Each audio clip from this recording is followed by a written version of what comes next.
I'll get the quick overview just so you know a little bit about us and who we are, where we come from. As Matt said, I was privileged enough to go join SendGrid about 3+ years ago. We were a small, probably about a $30 million company then, maybe 3.5 years ago. We did just have a great, successful IPO that we're really excited about and proud of. But it all comes down to these three guys up on the screen who were the entrepreneurs that got SendGrid started back in 2009. Tim, Isaac, and Jose, wonderful guys that were serial entrepreneurs and had been developers building new websites and products. And every time they did that, every one of those websites, if you've ever as a consumer gone in to sign up for a new service, you might recognize the pattern where you type in an email address and they send you a confirmation email and you click on that email and it says, okay, now you're logged in and you can go and access the site. It turned out to actually solve that very basic problem as a developer building the app, just that little button that says, I forgot my password, and you click on that button. There's code that has to sit behind it to deliver that message back to you as a user in an automated fashion. And as developers, they found that they were spending months and tens of thousands of dollars setting up servers and learning these protocols around email, like SMTP and DKIM and DMARC, stuff that no developer should need to know about. They recognized this problem and said, hey, this is really frustrating and annoying because even after all that work, about 40% of their email was ending up in the spam folder or getting dropped by the inbox provider, somebody like a Gmail or a Yahoo, because they didn't know how to actually set it all up. So they decided, let me go build this out in the cloud, and we're going to be able to deliver this email. And let me just go see if we do that, are there any other people on the planet that have that problem? It turned out that it was a ubiquitous problem. Absolutely, a huge horizontal need by literally millions of developers all over the planet.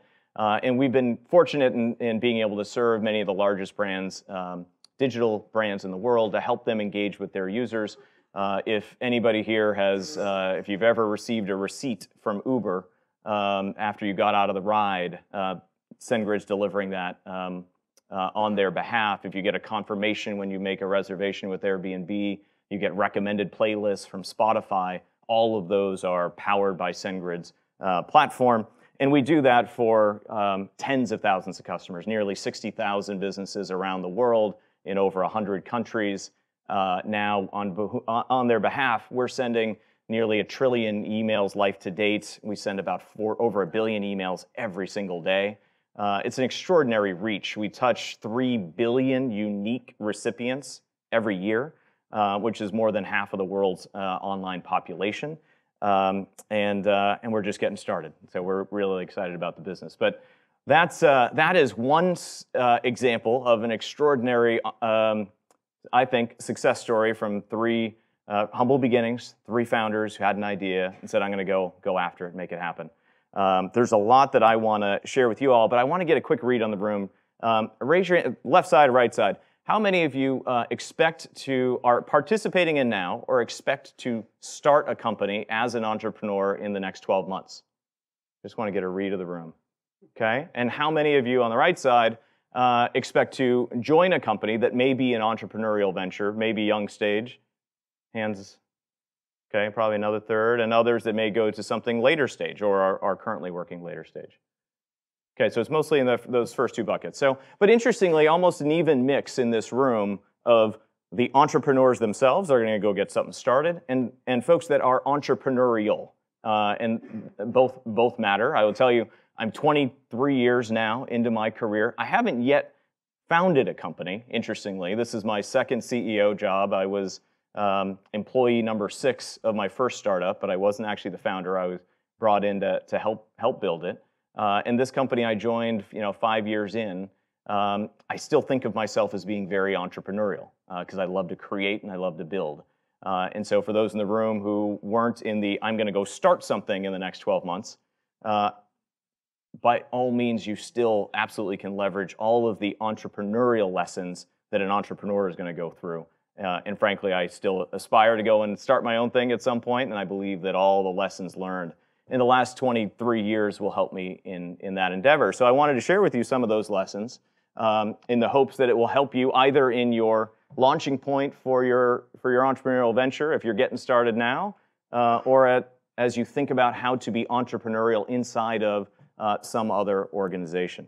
And what I would tell you is that I know when I was in your shoes, I spent a lot of time as a business guy and somebody who aspired to be a business guy wanting to really understand the hard skills of business.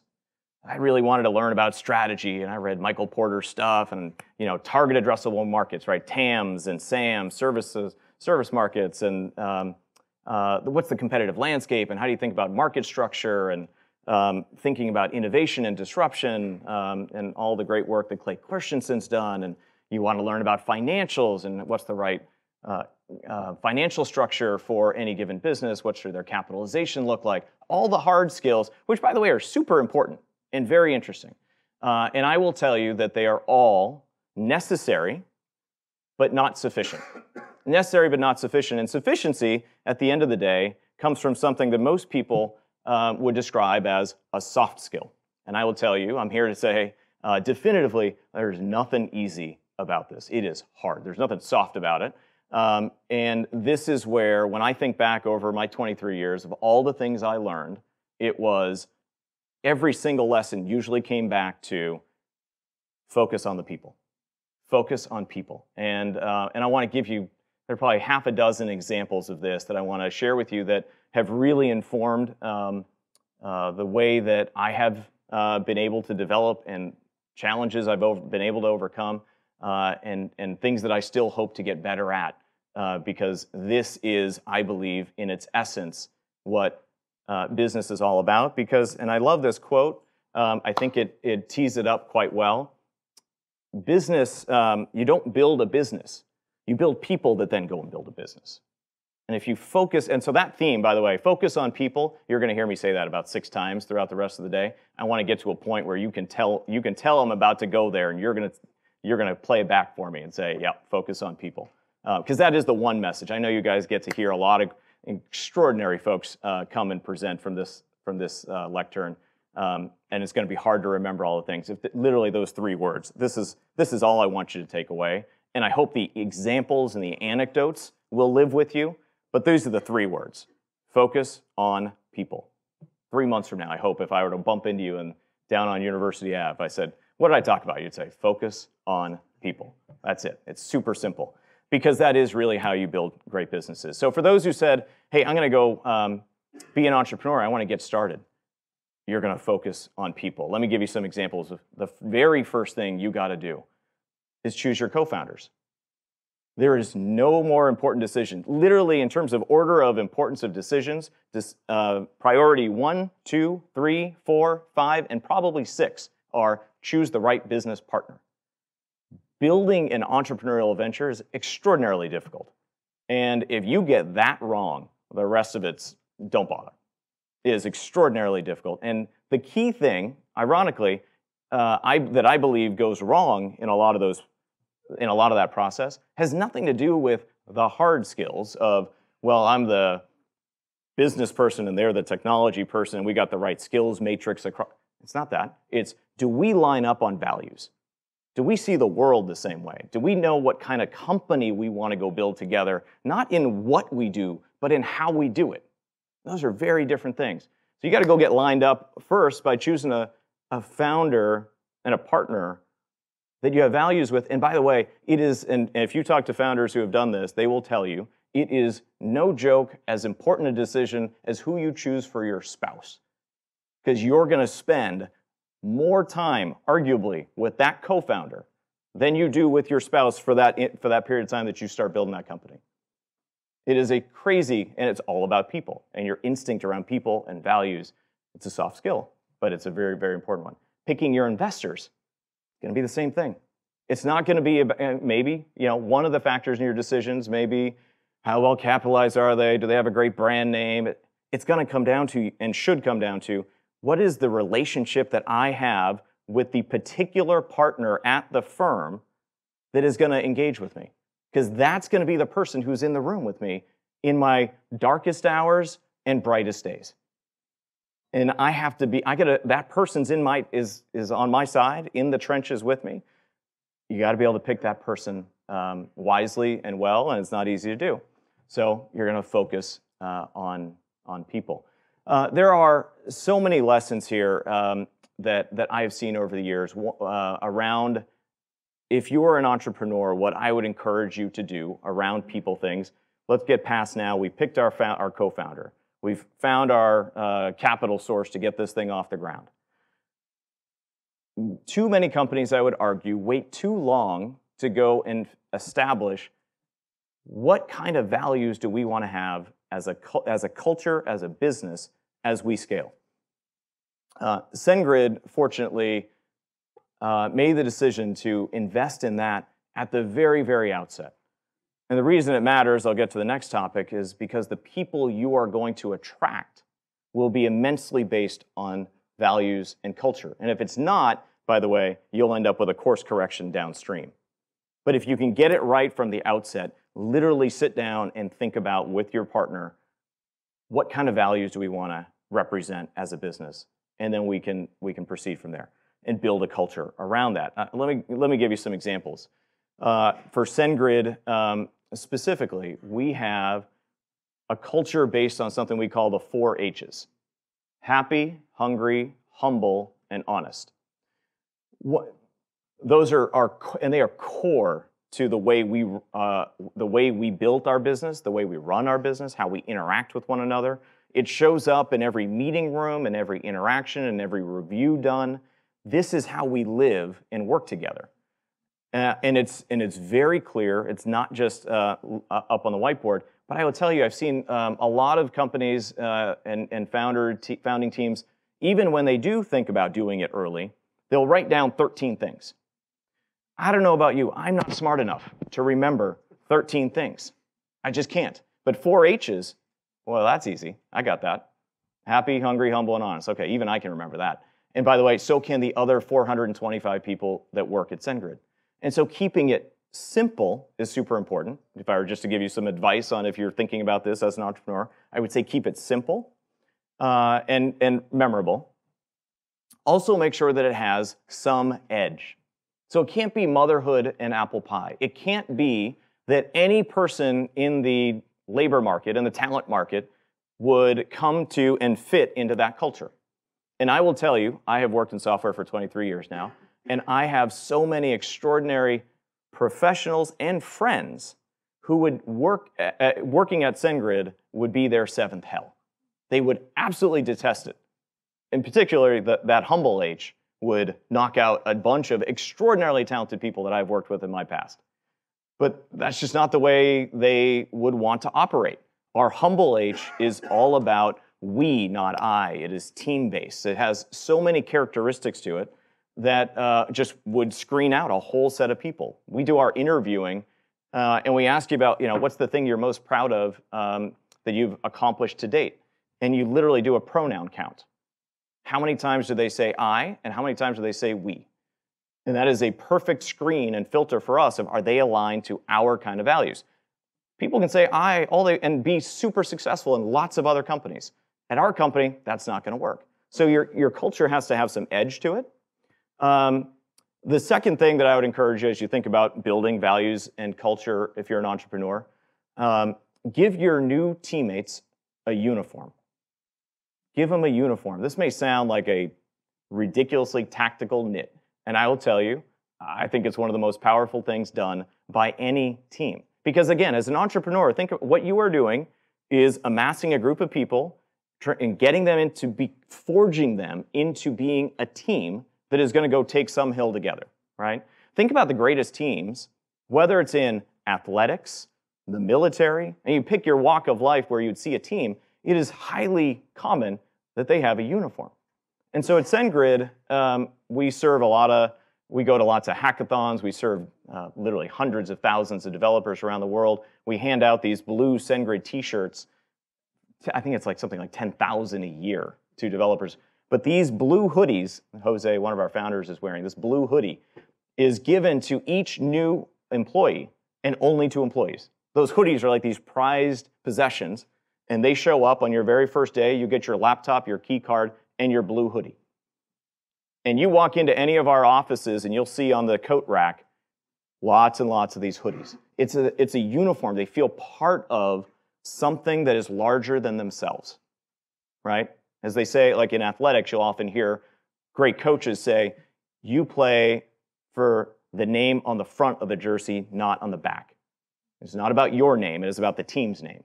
That's who we play for. Creating that mindset amongst the teammates and the business you're about to build, I would argue, is critically important. Building connective tissue is a catchphrase that we talk about a lot at SendGrid. It sounds kind of hokey again, soft skills, people stuff. I believe that there is no investment too large for us to make in building connections across our teammates where they get to know each other as people, as human beings, not just colleagues. So we invest in things like this giant picture here is, you notice the beach in the background. Every January, we fly the entire company down to Mexico. In Cabo, in this case is Cabo, other years, different places. But we get the entire company together in January. And by the way, we do it again in June. And we have a full day and day and a half, actually, of content and alignment, hard business stuff. And then we have a day where folks just hang. And they're just by the pool together. They're going and playing beach volleyball together. They're going kayaking together. But building relationships where they actually care about each other as human beings. When you come back into the workplace, you now start playing for those teammates at a whole different level. At a whole different level. Because you've got a connection to them that is very different. So we invest a lot of time and a lot of money in these things. And you go all the way down to interest groups. We've got a wine lovers group and a outdoors activity group, and but you create opportunities for folks to get to know one another as people. And then finally, I would say whatever you land on as your values and your culture, celebrate when you see great behavior reflecting it. So we instituted a handful of years back a recognition program. And so in our case, we call them the 4-H Awards. And every single quarter, we gather all of our employees together, and we go through all the business updates, and here's how we're doing against our goals and our initiatives and our scorecards. We're tracking everything. And interspersed throughout that couple-hour meeting are these 4-H Awards. They're peer recognition awards. So it's all nominated from any one of the 425 teammates to say, I believe this person deeply reflects and embodies our 4-H values, and here's why. And they write these nomination forms. It almost brings me to tears when I read them. They're so beautiful. Like when you see and hear one teammate so deeply appreciating another, you can tell, oh, we got something special here. These people really enjoy working with one another. And then, as this picture represents, our SVP of sales handing this award out to one of our product marketing folks. You put this, we literally play on a screen that wide. We've got 2 of them on either side. And whoever nominated, in this case, nominated Joanna for the award. And by the way, the selection committee is a peer-nominated committee. The executives, the management team, no VPs are involved. It's all based on your peers. And they read through all these nominations, and they select 4 every quarter, and folks can get them throughout the year. They then, whoever wins, whoever is selected by the committee, they then go back to the nominators and say, hey, can you create a video? And nowadays, you pull out your iPhone, and they do all sorts of, these videos are hilarious. Sometimes they bring you to tears because they're so touching, but they do these videos of all the people who have nominated that person. And by the way, wisdom of the crowds often point to these folks. They turn out to be, it's obvious who are the folks that are embodying this behavior. And then you play these videos on screens this size, 30 feet wide on both sides. I can't think of another way to signal to our company how much we care about our values than 30-foot wide videos of their teammates describing how much it means to them to work with somebody that lives our values. And it changes behavior. And I'll tell you, I've heard plenty of times like, yeah, I want to make sure that I'm doing that. I want to be like that person. And it's unbelievably powerful. So these are just a handful of ideas, just very tangible, tactical things you could do. If you're an entrepreneur getting started, I would encourage you to think about values and culture on day one, because I really believe deeply that when you focus on people and you get everybody, they're aligned in their values and they love working with one another, companies that have that win races. And I love the rowing metaphor. If my teammates were here, they'd be like, oh, dude, not another rowing metaphor. But I love crew because it is the ultimate example of teamwork. I think this visual is the most beautiful expression of it, because if you're in a tiny little crew boat, if your oars aren't hitting the water at the exact same moment, you're not going to go anywhere, right? Or you're going to be going in different directions, right? If the timing is off, if you're not in sync. So getting everybody aligned is one piece of it. And then you got to get them in sync, and that's great. Anybody here read this book, Boys in the Boat? Came out a few years ago, the 1936 Olympics crew team out of the University of Washington that was extraordinary. It's this great book, and I loved this quote from the book that was, in its essence, it wasn't just about the athletes in the boat, relative, in terms of physical stature and size, strength, whatever, that made them such a special crew. It was this thing, was that their teammates opened their hearts to each other. They cared about each other. And so they played at a whole different level. And I am telling you, business is the exact same way. Every entrepreneurial venture, if you were going to go be a leader in that, you want to build that environment where a team feels like I am going to play at a different level for these teammates because they know my whole self. I have been vulnerable in front of them. They know who I am. They know what I'm about. They know how I approach things, and I care about them, and so I want to deliver for them. I'm not going to let them down. That is a whole different ballgame if you can build a team, forge a team out of individuals. Remember, these are every employee, if you're getting started as an entrepreneurial venture, these are strangers. They show up, right? They've never met each other. These are individuals that your job as an entrepreneur is to forge them into not just a team, but a crazy high-functioning team that is going to go faster than any other group of people and any other team going after the same thing you are. And this is, I believe, a huge part of how you do that, is they care about each other. They care about each other. I wrote this in our S1 when we filed to go public. It's a rather unusual paragraph to find in a financial document submitted to the SEC. I said, I believe that values create value. That a huge part of why SendGrid has been successful to date is because of all that soft stuff that I just went through. That's why we are now worth over $1 billion. We've had a lot of other things go right, all the other stuff I mentioned, the necessary components, but not sufficient. We got those things right too, but this is the part that I believe creates value. And I believe that if you get this right, you have a competitive advantage over every other team that is trying to go after the same thing you are. Another example on focusing on people and why it is so important as you think about this, if you're an entrepreneur getting started. Recruiting.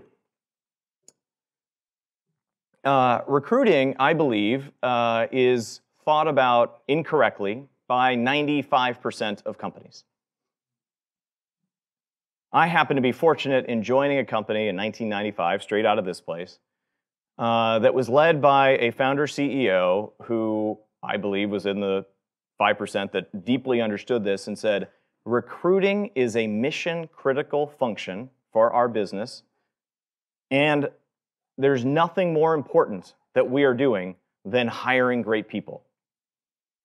That is absolutely core. It is not my side task, a obligation that I may or may not get to. It was priority number one. He signaled it in his own behavior. Joe would literally be on a call with a 21-year-old kid out of Stanford, out of MIT, out of CMU or Rice, amongst the best CS departments and grads in the country, convincing them that they had to come join us on our journey down a Trilogy in Austin, Texas. They had to come, and they were going to make a difference. And he hung up the phone, and by the way, as a signal that we were doing the right thing, you would know a couple hours later that same kid was getting a phone call from a guy named Bill Gates. Because Gates understood and built Microsoft from day one around that same philosophy that talent was everything.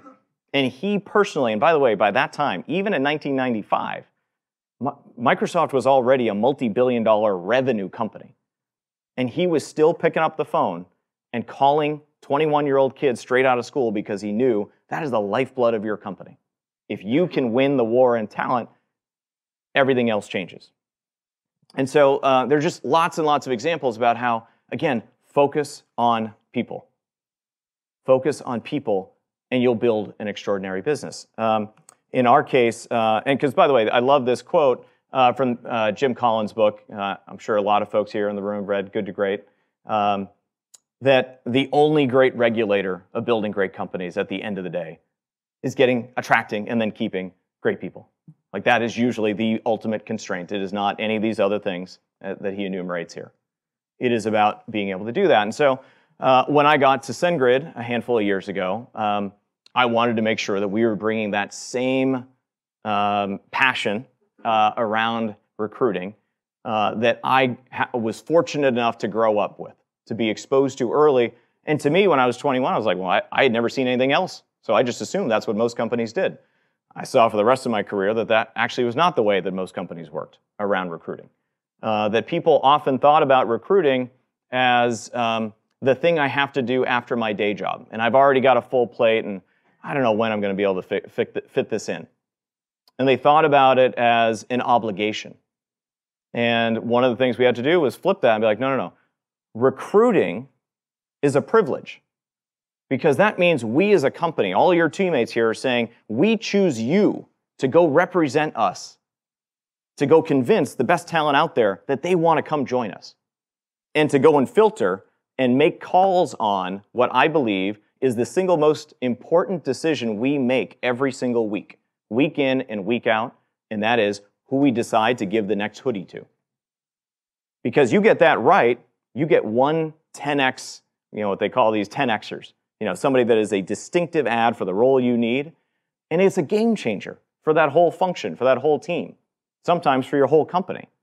You get that thing wrong, man, getting the wrong hire, making that decision incorrectly is expensive and painful, and you can't, it's all about the people. So focusing on the people. So recruiting is a privilege, not an obligation.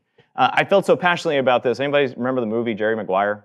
I can't remember age groups here, but so I wrote the equivalent of a Jerry Maguire manifesto on why recruiting was so important. It was a 6-page document, and I sent it out to our team, and I said, this is how passionately I believe. Let's now debate every line in here until we feel comfortable it represents our collective view, and then we sent it out to the entire company. And we said, recruiting is everyone's #1 priority. I never want to hear, we couldn't do that interview slate, or we lost that candidate because we couldn't get enough people together for the interview, and they took another job with somebody else. It is our #1 priority always, and if you come to me and say, this project, Samir, slipped by 3 days because this team of people went and did that interviewing, I will say, bravo, thank you for doing that. Good call. That's how I know you're prioritizing the way that I would want you to. And so we made that deeply embedded into the organization. And then actually helping our teammates understand that when we're doing the interviewing, again, for the entrepreneurs, this was a super tempting and easy pitfall to fall into, is you hire for talent and you bend on culture and value fit. And you can't do it. And you will be so tempted because you're just trying to get this thing off the ground. And you will come across somebody that is a badass at what they do, pardon my language. And they'll not represent, say, in our case, the humble age. And you will be so tempted to be like, oh, they would just kill it on this project, and we need somebody that knows this random esoteric skill set, and they've got it, and let's just get him in C. Like, we'll coach him. Can't do it. You can't do it. Never do it. Please put that back away in your brain, and someday you will get that situation, and please remember, don't do it. The bar raiser. Anybody heard about Amazon's program around bar raisers? Anybody? No? Interesting. So Amazon has had this for a long time. At Trilogy, literally back in the mid-90s, we had a program called the Sponsor Program. And we basically said there's going to be a select, back to a privilege, a select group of people who have demonstrated an ability to keep the bar high. And then they get absolute veto power on an interview, on a candidate. So in every slate of interviews has to have a bar raiser or a sponsor on the slate. And if everybody else said yes and the bar raiser said no, the answer is no. Even if the hiring manager is the one saying yes, the bar raiser vetoes. And that is how you make sure you continue to hire the absolute best people for the kinds of roles you want. Because it is very easy when you are going like this, you're growing fast, or there's more work to do than you could possibly imagine, to lower the bar, to get a butt in seat, as they say. You just can't do it. So some just very tactical advice around recruiting. It's all about the people. You get this stuff right, and it makes an extraordinary difference in the probability of success of your entrepreneurial venture. Here's another one. Focus on people. When those people, when you go, you've gone through all. Okay, we picked our founder wisely. We got the right VC partner that we think is going to be a great in the trenches person with us. We defined our culture and our values, made it memorable and simple. We gave people uniforms. We celebrate those wins. We build connective tissue. Let's say you've gone through and done all that, and then you get all the recruiting stuff right. Once they have now joined you, how do you then treat them? And my strong counsel to you is, if you're built as an entrepreneur, you're getting this thing started, treat them like owners, not employees. If you can get, and we talk about this at SendGrid all the time, we want all 425 of our gridders, what we call ourselves, gridders, all gridders to act like owners. And the way that owners act, I always joke about this visual. Anybody ever seen a rental car at a car wash? Nobody's ever seen a rental car at a car wash because they're not owners. They don't give two hoots about, right? They don't, whatever, that's the rental car company's business. How do you treat the rental car versus your own car? An owner acts differently. And so I would encourage, and we do this at SendGrid, every employee has equity. Make them owners. Have a conversation about what that means to be an owner. Because what it means to be an owner is you sweat the details. You care differently than it's just a job. If you see a problem, you don't go assume that somebody else is going to fix it. You go fix it because you're an owner. Owners act differently.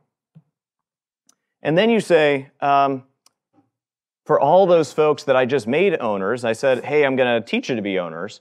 We're going to give you equity, et cetera, get you into the right headspace. Then the hardest thing is, especially as you grow, maintaining a mindset where you empower those owners. Empowering the owners means you figure out, how do you get every decision that can be done by your individual contributors should be. They are closest to the work. They are closest to the problem.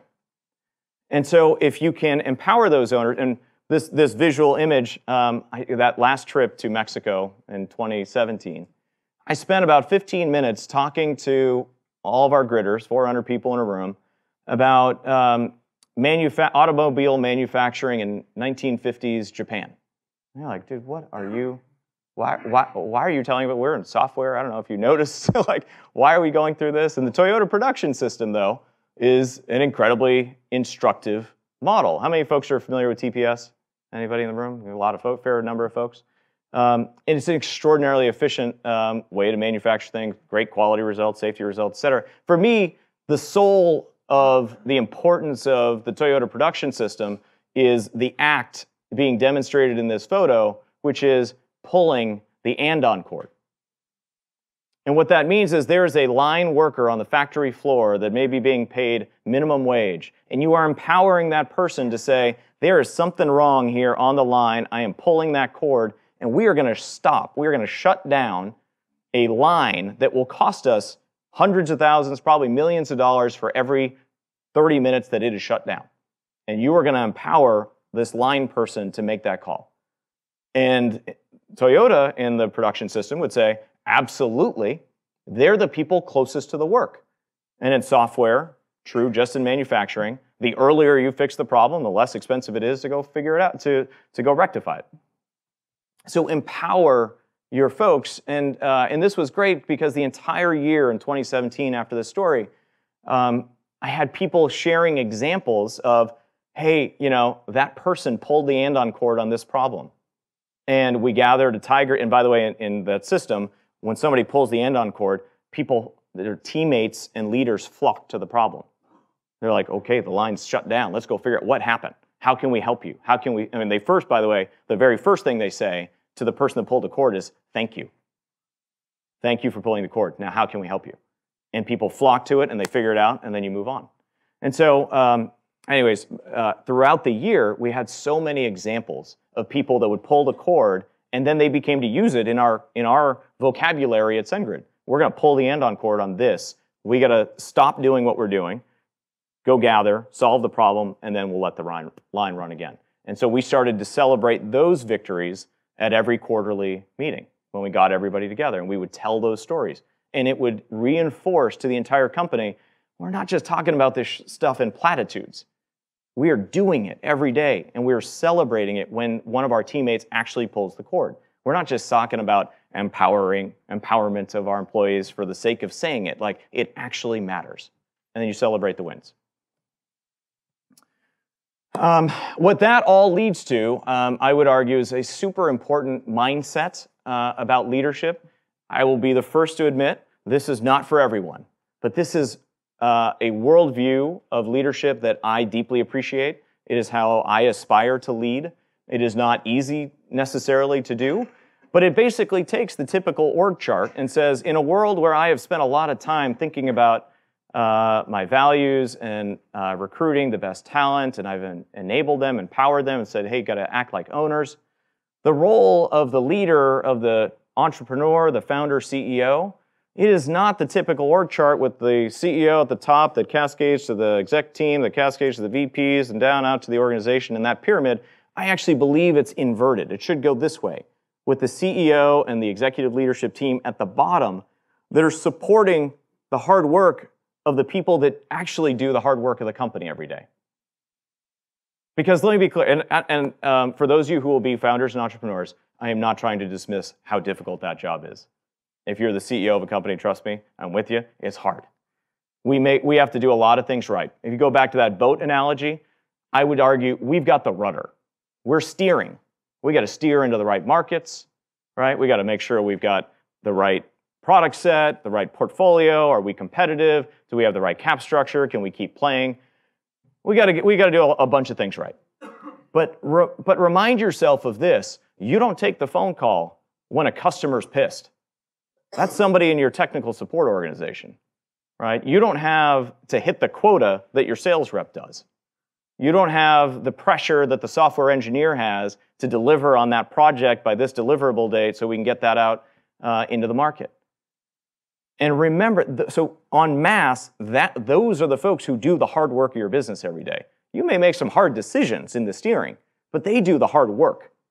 And so I believe our jobs as servant leaders should be to remove obstacles and help them go and do their best work.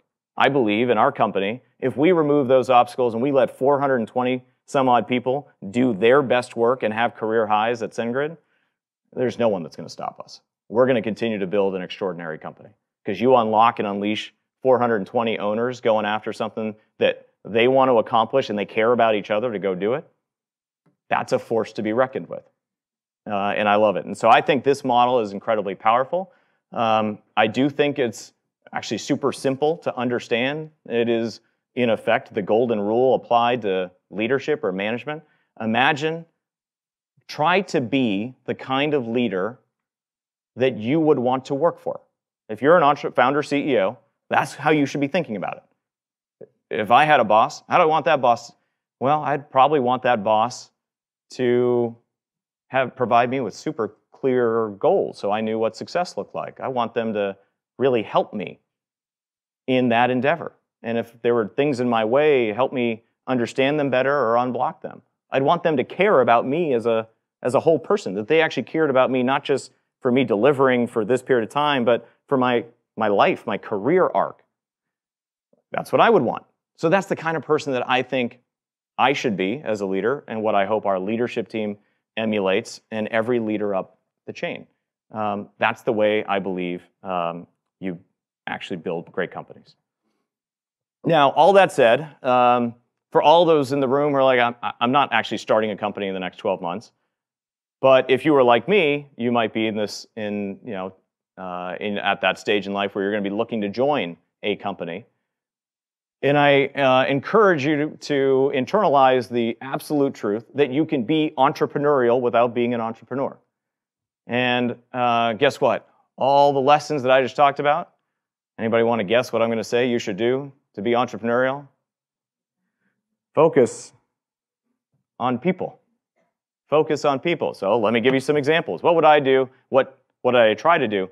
Again, necessary but not sufficient. You should absolutely go and understand, as you're looking out to join a company over the next, when you graduate in June or whenever it is.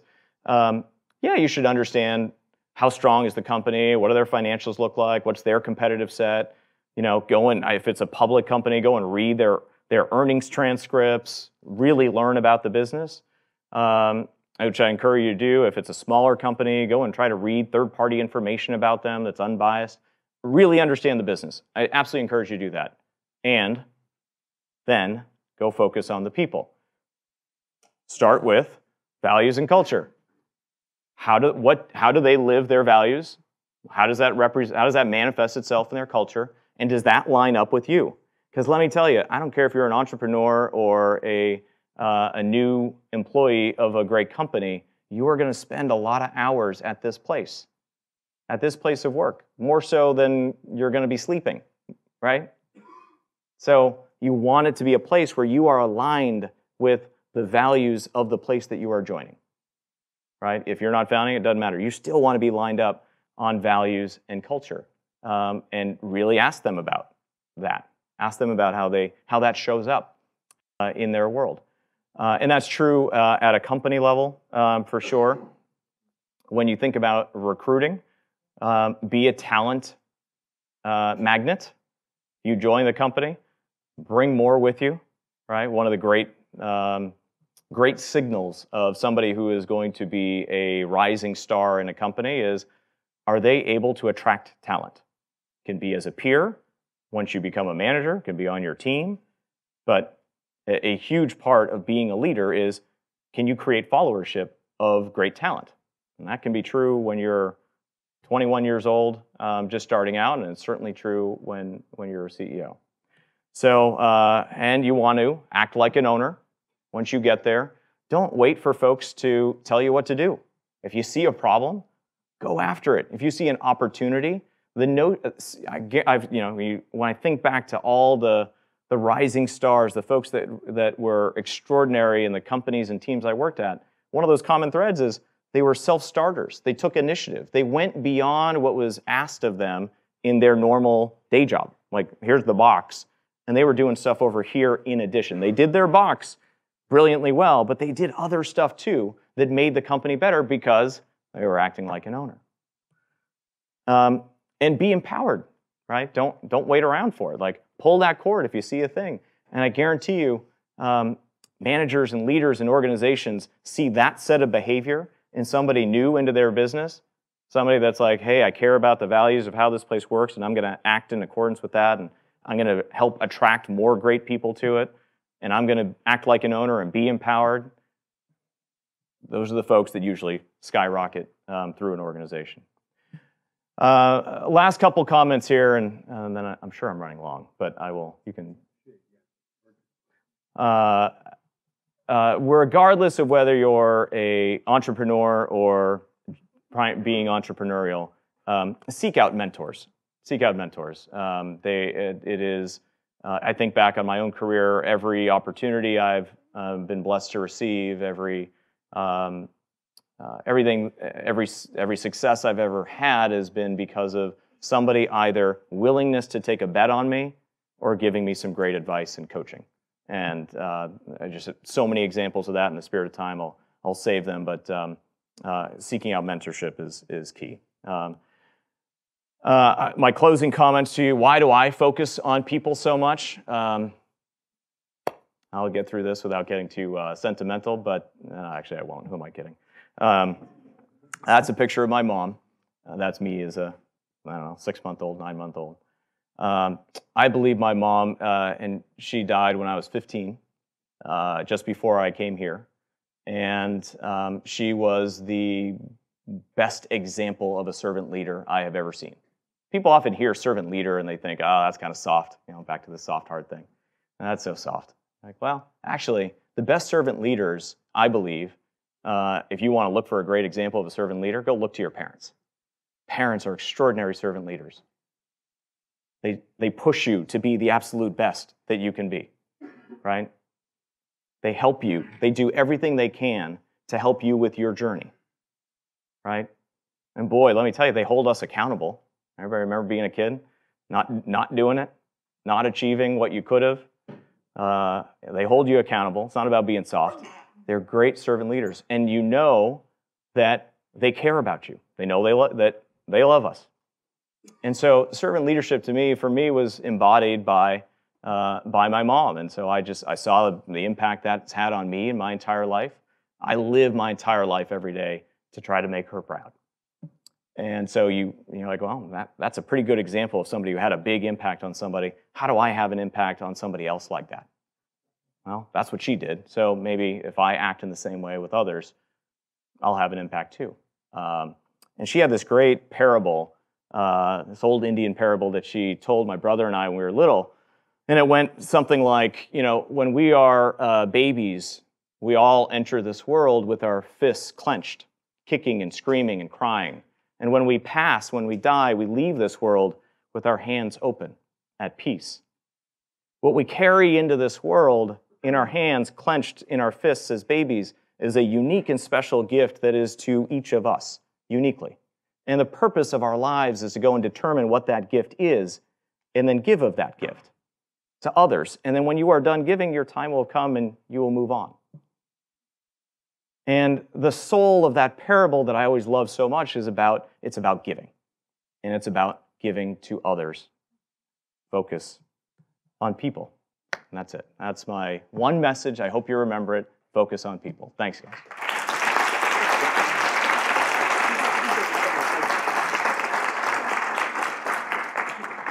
Sorry, I ran a little long there. I often do, as my teammates will tell you. If anybody has questions, I am happy to take them.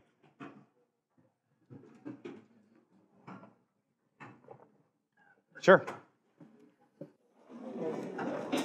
You spoke about how you guys go to Mexico and twice a year, and for the good things, great, everybody wants. How do you draw the line between, at some point, that sort of time also? And how do you scale? Yeah, the question was about when you invest in those outings, these all-company gatherings, whether it's in Mexico. We actually do the beginning one usually. Is in a place like Mexico. Our summer one we usually do near one of our offices. But the question was, how do you keep scaling that? How much do you decide? How much time it takes? Is it worthwhile? And at what point do you scale out of it? We've gotten to 425, and I believe every nickel we spend on it is worth it and then some. And all the time we spend around it is worth it. The stuff that I don't like is, the inefficiency on travel, and so sometimes that may take too long. So we may look at closer destinations in the future. But the time together, I believe, is absolutely precious, and I wouldn't shortcut that or haircut that at all. Any other questions? I guess I was struck by how your company values also have the opportunity to exhibit themselves with your customers as being kind of net email deliverability and customer engagement space. And I was wondering if you could share a little bit more about, maybe your plans in that area, or how you intentionally kind of use those principles with your company. The question was really about how our values of those four H's, how they get reflected in the way we interact with our customers, and what that means for how we actually serve the service that we provide and what that might look like in the future.